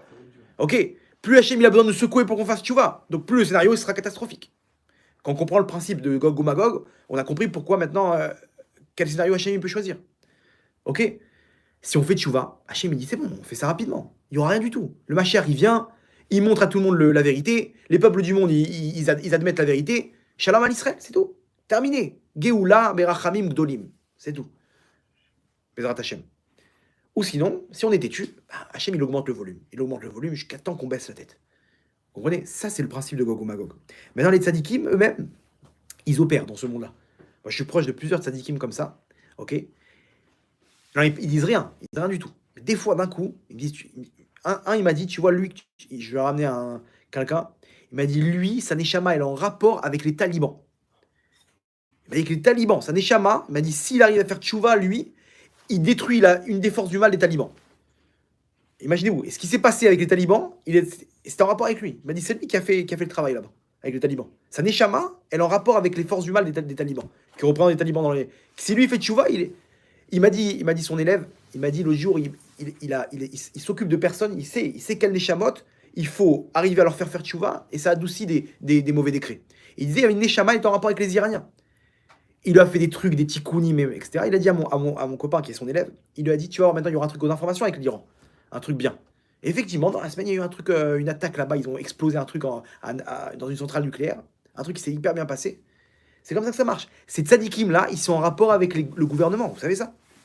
Les grands du gouvernement, ils vont les voir là-bas et ils leur demandent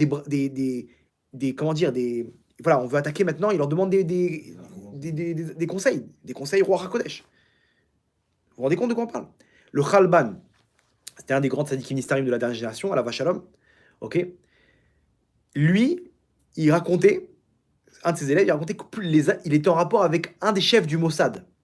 Les agents du Mossad, ils prenaient chez lui une genre d'amulette, une caméra, où quand il avait sur eux, cette caméra, ils devenaient invisibles. Comment vous pensez qu'ils ont récupéré les infos là-bas en Iran? Ils sont rentrés dans la maison, ils ont pris, personne n'était là, un coffre-fort, ils ont récupéré là-bas des infos, une opération de fou. Je vous dis maintenant, ils sont en rapport avec des tzadikim nistarim cachés qui leur donnent des trucs de Kabbalah Maassit pour ne pas être vus. Vous allez me dire, ouais, c'est un truc de fou. Il y a écrit dans les livres. Je vous dis, il y a un livre qui s'appelle Talumot Rochma. Là-bas, on nous dit exactement comment faire.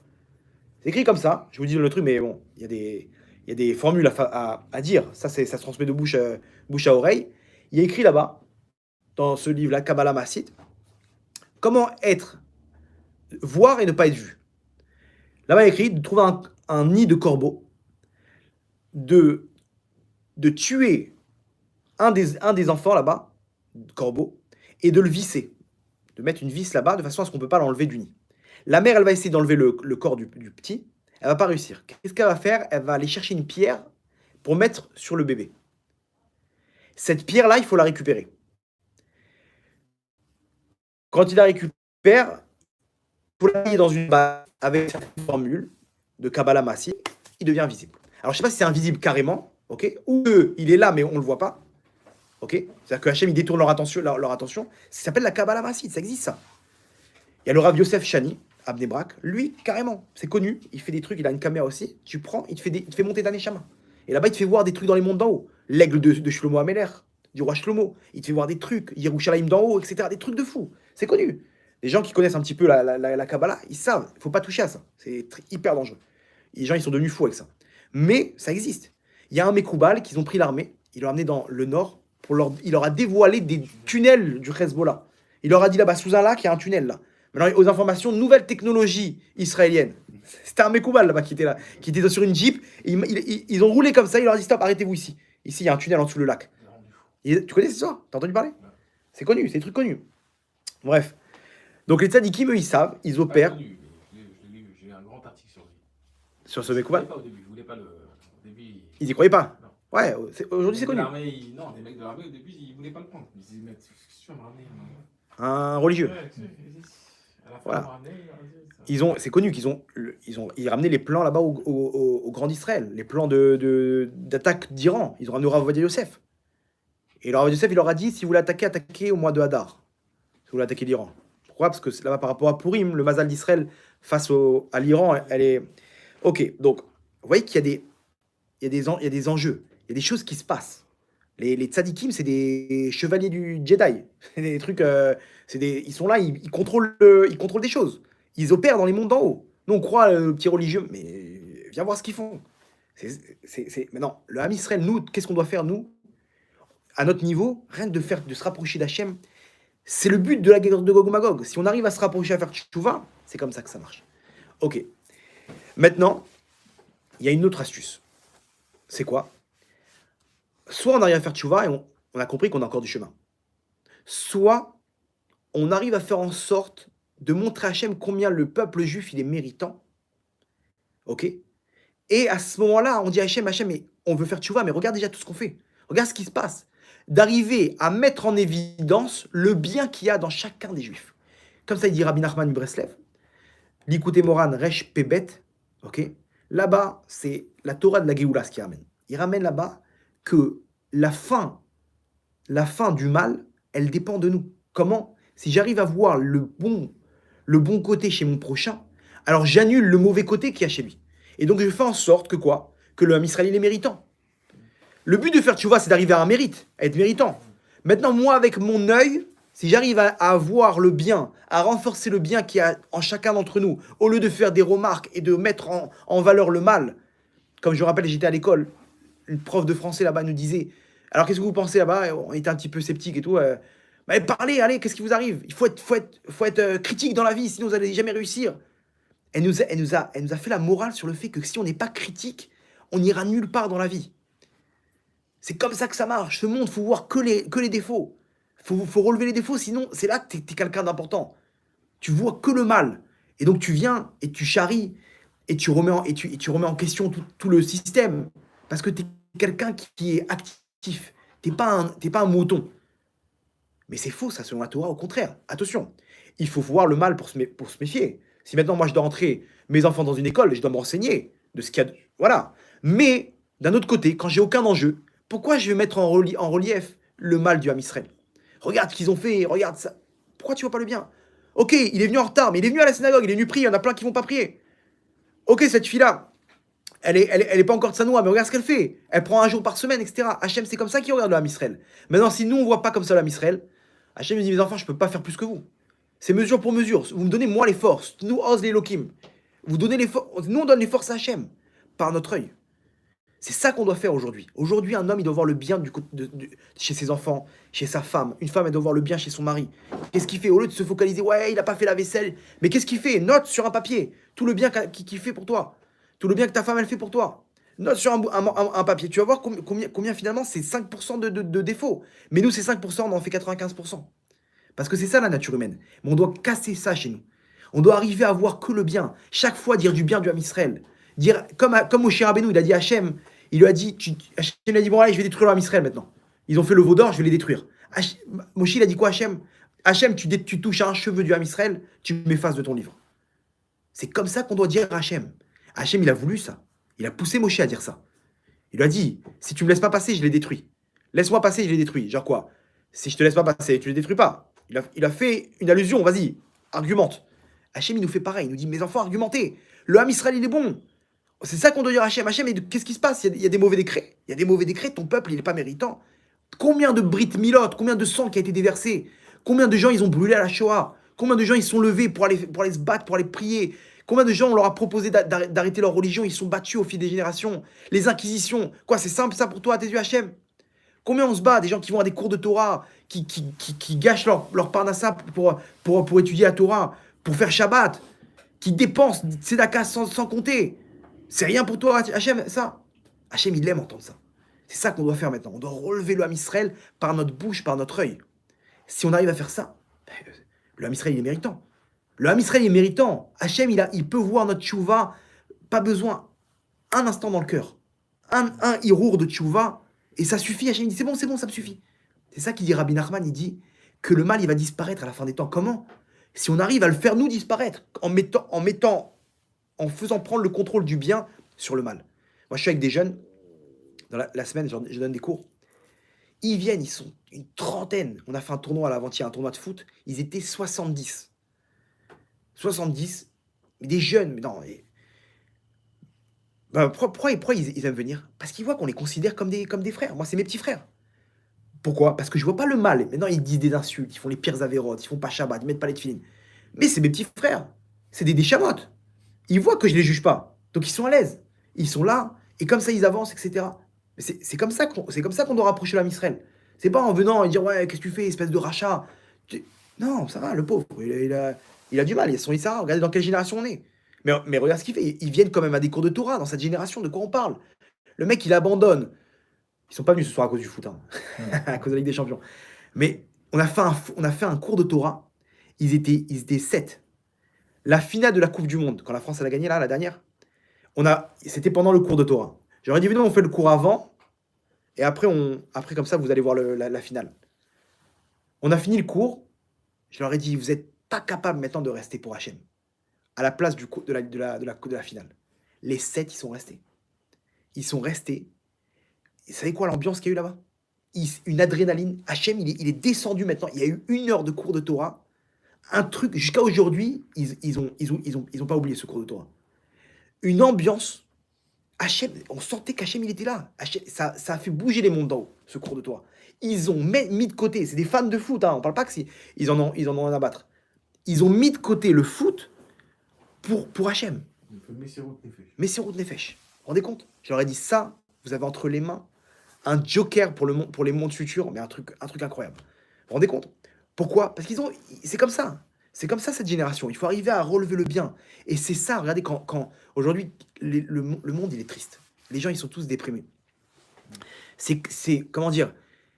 C'est quoi la déprime qu'il y a aujourd'hui? Les gens, ils n'ont pas reçu d'amour, malheureusement. C'est pour ça qu'ils sont tout le temps en train de voir le mauvais côté. Parce qu'ils n'ont pas confiance en eux. Et donc, ils voient le mauvais côté chez les gens. Combien on peut guérir des gens rien qu'en les écoutant? Quand tu écoutes une personne et tu le respectes et tu le juges pas, ça le guérit. Aujourd'hui, les psychothérapeutes qui sont pas dans la Torah, c'est une catastrophe. Qu'est-ce qu'ils font? Ils prennent les gens et leur disent, voilà, c'est pas toi, c'est ton père, c'est ta mère, c'est ton prof. Toi, t'es rien. Ils enlèvent tout le problème et ils disent, c'est lui le problème. C'est lui et c'est elle, c'est ta mère et tout. C'est une catastrophe sur la Torah. C'est personne le problème. Ton père, c'est lui le problème, c'est vrai. Mais ton père, c'est pas de sa faute parce que lui-même, il a une éducation comme ça. Et c'est l'éducation qu'il a eue. On peut tout le temps juger favorablement. Donc, qu'est-ce qu'on fait? On juge pas, on juge personne. On juge les actes, oui. Ce qui t'est arrivé, c'est une catastrophe. Mais ne viens pas mettre ça sur le dos de quelqu'un d'autre. Ne viens pas te départager de ton problème, te débarrasser de ton problème pour le mettre chez quelqu'un d'autre. Selon la Torah, il n'y a pas. Hachem, il a voulu ça pour toi, pour ta neshama. Il a voulu telle femme, il a voulu tel enfant. C'est la meilleure des choses pour toi. Telle éducation, dans telle ville, c'est la meilleure des choses pour toi. C'est pas de sa faute. Tes parents, ils ont divorcé, c'est pas de ta faute, etc. C'est pas de la faute de tes parents. C'est Hachem qui a voulu. C'est comme ça. Accepte ton rôle. Et comme ça, une personne, elle se libère. Elle entend quelqu'un qui lui parle. Combien de gens, ils me racontent leurs problèmes. Au bout d'un moment, le ton, il change. Ils se sentent bien. Pourquoi ils me disent, je sens que vous avalez ma douleur. Pourquoi? Parce que j'ai de l'amour pour eux. J'ai de la peine. Je me dis, mais les pauvres. J'ai de la compassion. Pourquoi? Parce que je les vois pas comme mal. Je les vois pas comme des gens qui ont fait Ils me racontent des pires choses. Mais pour moi, ça va. Tout va bien. À Kol Besséder. Hachem, il s'est pas trompé. Hachem, il sait. Et t'inquiète pas, tu vas arriver là où tu dois arriver. Malgré, voilà, le principe de Tov Hachem, tu connais les leçons. Ça, c'est ce qu'on doit faire. On va finir avec une histoire, si vous voulez bien. Il y a une troisième possibilité. Hein? Il y a une troisième possibilité. Ouais. Faire 2 Shabbats de suite. 2 Shabbats de suite, ça ramène la Géoula. Ouais. Bon, ça fait partie de la tchouva. Si on est dedans, on est... Il y a plein de ségoulottes pour approcher la Géoula. Si vous voulez bien, on va terminer avec une histoire, si vous avez encore 5 minutes. Il y a 2 semaines, c'était la Iloula de Rav Shlomo Karlibach. Vous avez entendu parler? Rav Shlomo Karlibach, alav shalom, c'était un génie. Il est, comment dire, c'était un musicien, un guitariste, ok. C'était un Rav, c'était un des génies de sa yeshiva. Là-bas, il était avec le Rav Moshe Feinstein, alav shalom, etc. C'était un surdoué dans la Torah, un des génies de sa yeshiva. Maintenant, il est tellement fort qu'il a mis ses forces dans la musique. Il avait un amour pour Hachem énorme. Et il voyait qu'il ne pouvait pas arriver maintenant à ce qu'il se sentait un peu limité dans la Torah. Il avait besoin de sortir dehors et tout. Il a quitté la yeshiva. Il s'est rapproché du mouvement Chabad. Okay. Il a rencontré le rabbi. À l'époque, il était très accessible, le rabbi, plus que dans les derniers. Et il discutait avec lui des heures et des heures. Jusqu'à qu'un jour, le rabbi, il a vu quel neshama c'était. Il lui a dit, est-ce que tu veux être mon shaliach? Il a dit, c'est un honneur, ce sera un honneur pour moi d'être le shaliach du rabbi. Vadaï. Il a dit, ok, alors je te donnerai des instructions. Il raconte comme ça le Rav Shlomo Karlibach, il dit, à partir de ce moment-là, j'ai senti dans mon cœur un amour pour le Ham Israël qui déborde énorme, un truc énorme. Il dit, je finissais mes soirées dans le métro là-bas pour trouver un juif. Dès que je le trouvais, je passais mon temps à parler avec lui et à le rapprocher d'Hachem. J'avais un amour comme si c'était mon frère, comme si il le prenait dans ses bras. Et tout cet amour-là, il ramenait là-bas les gens à la tchouva par l'amour du Ham Israël qu'il avait. Un jour, maintenant, il a commencé à rentrer dans la musique, ok. Il a appris tout seul, c'est un autodidacte, il a pris la guitare tout seul, et là-bas, il leur faisait des chansons, il réunissait les jeunes éloignés, il n'y avait pas de mouvement de kirouv pour approcher les gens à l'époque. Pas comme aujourd'hui, il y a des organismes, etc. À l'époque, il n'y avait rien. Lui-même, il prenait sa guitare, il allait voir des jeunes là-bas, des groupes juifs, etc., de jeunes, femmes, des mélanges et tout, quoi. Pas loin de la Torah et les mitzvot. Et là-bas, il leur disait, je vous fais des chansons. Il leur faisait des chansons. Jusqu'à aujourd'hui, ces chansons, c'est des chansons qu'on chante aujourd'hui dans des prières. Jusqu'à aujourd'hui, ces chansons-là, elles sont surtout à Yerushalayim, etc., en Israël, elles sont les prières de l'Echadodi que font aujourd'hui certains minyanim, beaucoup de minyanim religieux, etc. C'est ces chansons-là. Le Rav Kook de Tibériade, il a dit que tout ce qu'il a chanté, c'était Ruach HaKodesh. Il a dit, c'est quoi la différence? Il y a des chansons qu'on chante, elles nous dérangent plus au bout d'un moment, elles nous dérangent plus. Plus on les chante, plus elles nous pénètrent. Et des chansons qui sont pas Ruach HaKodesh, plus on les chante, plus elles nous saoulent. Aujourd'hui, il y a des chansons qu'on ne peut plus écouter. Pourquoi? Parce que c'est... Par contre, les chansons de Ruach HaKodesh, tu peux les chanter. Hein, tu fais un Fabrigen, tu refais le même nigoun, encore le même nigoun, et le même nigoun, tu sens encore plus de simra. Là-bas, tu vas à Ouman, là-bas, ils chantent. Ata Berartano, etc. Mikola Amim, ils chantent, ils s'envolent. Comment c'est possible? Parce que c'est Roi HaKodesh, ça vient d'en haut. Jusqu'à aujourd'hui, les chansons qu'il a créées, elles font office de prière dans la plupart des minyanim en Israël aujourd'hui. Maintenant, il est parti voir le rabbi, il lui dit Godav, j'ai un problème. Quand je dis là-bas, les hommes et les femmes, séparez-vous, 80% ils s'en vont. Quand je dis aux femmes ne chantez pas, il ne me reste plus personne. Qu'est-ce que je fais? Je peux chanter et les laisser comme ça? Le rabbi lui dit laisse-moi réfléchir. Ça c'est quelque chose de plus délicat, laisse-moi réfléchir. Après il lui dit écoute, si tu fais c'est toi qui décides, fais et réussis. Genre t'as pas ma bracha, fais par toi-même, et il dit. Il est parti, il a réuni là-bas des foules et des foules. Il ressortait. Maintenant, le problème, c'est quoi? C'est qu'il a dû descendre. Il était sans arrêt avec des gens qui étaient loin de la Torah. Et il s'est retrouvé là-bas. Les grands d'Israël, ils se sont montés contre lui. Ils lui ont dit ton chemin, il est interdit. Pourquoi? Parce qu'il était sans arrêt avec des gens qui étaient loin de la Torah. Il réunissait les hommes et les femmes. Ça devenait un peu des ambiances hippies. Donc, oui, il est rapproché. Mais c'est quelque chose que les gens, il ne fallait pas qu'ils apprennent de lui. Lui, c'était peut-être une Formule 1. Mais les gens, ils auraient pu dire bon, ça va, on peut venir. Et lui, il allait là-bas, il avait peur de personne. Il partait, il se confrontait au Yetzer Hara. Et là-bas, il a commencé. Il pouvait pas. Les femmes, elles venaient lui serrer la main, il leur serrait la main. Il pouvait pas. C'était tellement l'amour qu'il avait pour l'âme Israël. Il y avait plus de séparation, il y avait plus de tzniout, etc. Et il était là-bas avec eux, tout seul. Et c'était vu d'un mauvais œil. L'histoire elle raconte comme ça que c'était en octobre 94. Il s'est retrouvé là-bas. Il y avait deux personnes qui étaient dans un comment dire. Maintenant, il a ramené des dizaines de milliers de personnes à Tchouva. Des gens qui sont devenus aujourd'hui des rabbinim. Aujourd'hui, alors donc, en 94, là-bas, octobre 94, dans un restaurant à New York, blindé.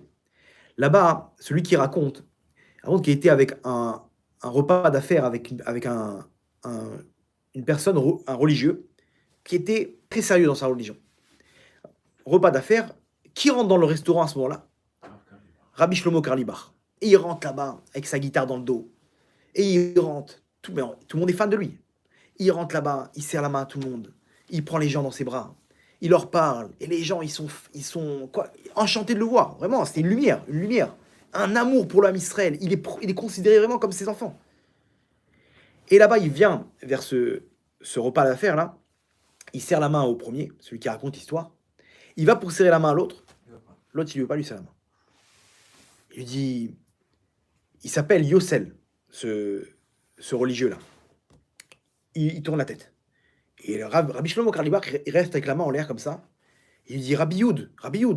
Youd, c'est juif, en yiddish. Il lui fait comprendre, serre-moi la main. Il fait style, il l'a pas vu. Alors celui qui était avec lui, il lui dit, comment dire, il était gêné. Il dit, il te serre la main. Il dit, j'ai vu. C'est Rabbi Shlomo Karlibar. Genre, attends, mais qu'est-ce qui t'arrive? Tu rigoles ou quoi? Il dit, je sais qui il est, mais j'ai pas envie de lui serrer la main. Mais non, imaginez-vous, Rabbi Shlomo Karlibar, c'était un amour pour l'âme Israël énorme. Il voit ça, un juif qui est énervé contre lui, ça l'a brisé. Il dit, Rabbi Youd, qu'est-ce que j'ai fait? Dis-moi, je suis prêt, je sais pas si je serai d'accord avec toi, mais dis-moi qu'est-ce que tu as contre moi. Il lui dit, je suis contre ton chemin. Tu as pris un chemin qui est dangereux aujourd'hui. Si je te serre la main, ça veut dire que je cautionne. Et je suis contre toi. Rabbi Shlomo Karlibar, il a baissé les yeux. Et il lui dit, je te demande, ok, fais-le pour moi. Pas par principe, mais je t'en supplie. Fais-le par amour pour l'âme Israël. Ça me ferait tellement de mal, fais-le pour moi. Il lui dit non. Rabbi Shlomo Karlibar, il a pris un air sérieux et il lui a dit, à la Neila, on dit comme ça dans la prière de la Neila, qui pochette yad, qu'Akadosh Baruch Hu, il tend la main, la poche im, au fauteur. Ok? Il lui dit, Rabbi Shlomo Karlibar, il lui dit, si tu ne tends pas la main, comment tu vas oser demander à Kadosh Baruch Hu de te tendre la main à la Neila? Il a mis un revers terrible. Maintenant là-bas, tout le restaurant, ils sont autour d'eux en train de regarder. Qu'est-ce qu'il lui répond? Il dit, tu ramènes qu'un morceau de la tefila. il y a marqué un autre morceau, il y a marqué un autre passage. Il y a marqué qui est minecha peshuta les kabel shavim, que ta main, elle reçoit facilement ceux qui font tchouva. Il dit, ça veut dire quoi? Hachem, il tend la main à qui? À ceux qui font tchouva. Je te tendrai pas la main si tu fais pas tchouva. Il lui dit, ça veut dire quoi? Si je fais tchouva maintenant, tu me tends la main? Il lui dit, mais qui me dit tu tiendras le coup? Ok, Rabbi Shlomo Kalibar, il sort sa guitare et il commence à jouer un air. Et il commence à chanter. Qui est minecha peshuta les kabel shavim. Et il commence à chanter là-bas, il dit comme ça. Il dit, toute ma vie, je suis descendu dans les poubelles. Je suis descendu dans la boue pour aller chercher ces pierres précieuses de Neshamot du Ham Israël. Et pour ça, je me suis sali. Je suis descendu maintenant pour serrer la main à ces Neshamot qui manquaient d'amour et de chaleur. J'ai dû me salir ma Neshama pour descendre et leur serrer la main. Il serrait la main des femmes là-bas aussi. Il dit maintenant, un juif, Kadosh Vetaor, pur, il me demande de me nettoyer pour lui serrer la main, je ne vais pas le faire. Bien sûr que je vais faire tchouva. Je ferai tchouva pour toi maintenant. Et il commence à chanter comme ça avec sa guitare. Et là-bas, il pose sa guitare et il commence à faire le vidouille de Yom Kippour. Hacham nous, Bagad nous, Gazal nous. Il dit Hachem, je prends sur moi maintenant de plus recommencer mes bêtises. Et il commence à pleurer. Là-bas, les gens autour de lui commencent à le suivre, commencent à faire tous ensemble tchouva dans le restaurant. Il réunit là-bas tous les gens qui étaient là-bas. Ils ont commencé à faire tchouva avec lui. Et ils étaient là, ils ont fait une ambiance de Neila en plein restaurant. Celui qui ne voulait pas lui serrer la main, Yossel, en plein milieu, il commence à mettre ses mains, il commence à fondre en larmes. Il commence à se lever, ils se prennent dans les bras les deux. Et il lui dit, mais comment tu fais tchouva comme ça? Il a senti que sa tchouva était amitié. Il dit, mais c'est pas, je te serre pas la main, je te prends dans mes bras maintenant. Rabbi Shlomo Kalibar lui dit merci. Il dit, maintenant, je serai un nouvel homme. Je suis descendu maintenant, je suis remonté. C'est terminé. Maintenant, ce que je vais faire maintenant, je vais le faire je ne redescends plus dans la boue. Il regarde sa montre, il dit, je dois partir, j'ai un vol maintenant. Il est parti. Ce même vol-là, au décollage, il a eu un arrêt cardiaque, Rabbi Shlomo Kalibar. Il a rendu sa neshama à son créateur. Juste après d'avoir fait tchouva, il devait partir de ce monde-là. Il est parti de ce monde-là, ok? Hachem, il n'a pas oublié. Il sait très bien qu'il s'est sali. Hachem, il t'inquiète pas, mon fils. Avant de partir, je vais te faire tchouva. Là-bas, il a fait un kiddush Hachem. Là-bas, les gens, ils témoignaient. Il avait une joie là-bas dans l'avion. Il montait, il était avec sa guitare, il chantait. Kilo tamur hasadecha Hachem. Hachem, ton chesed, il est énorme. Combien tu reçois les gens qui ont fauté, tu les reçois faire tchouva. Et il chantait là-bas, il était heureux, il prenait les gens dans ses bras. Il était avec eux. Là-bas, ce jour-là, il est parti. Cette histoire-là, elle est quoi? Nous, c'est exactement pareil. On doit faire comme lui. On doit avoir le cœur pour l'âme Israël. Parce que si c'est ça, alors nous, quand on va faire tchouva, en un instant, on fera tchouva. Bientôt, ça sera exactement le même cas pour nous. On ne pourra plus faire tchouva. Il y aura la guerre de Gog ou Magog. On ne pourra plus faire tchouva, ça sera terminé. À ce moment-là, ça sera trop tard. C'est maintenant qu'il faut faire tchouva. Mais il faut faire tchouva, bé'ava, comme il a fait lui. Pourquoi? Parce que si on arrive à voir le bon côté du Ham Israël, on arrive à voir le bien, on arrive à voir combien Kadosh Baruch Hu, il est Rahman, il est bon, alors Hachem, il pourra ramener la Géoula Berachamim Gdolim. Baruch Adonai Leolam. Amen ve'amen. Chazak u'baruch.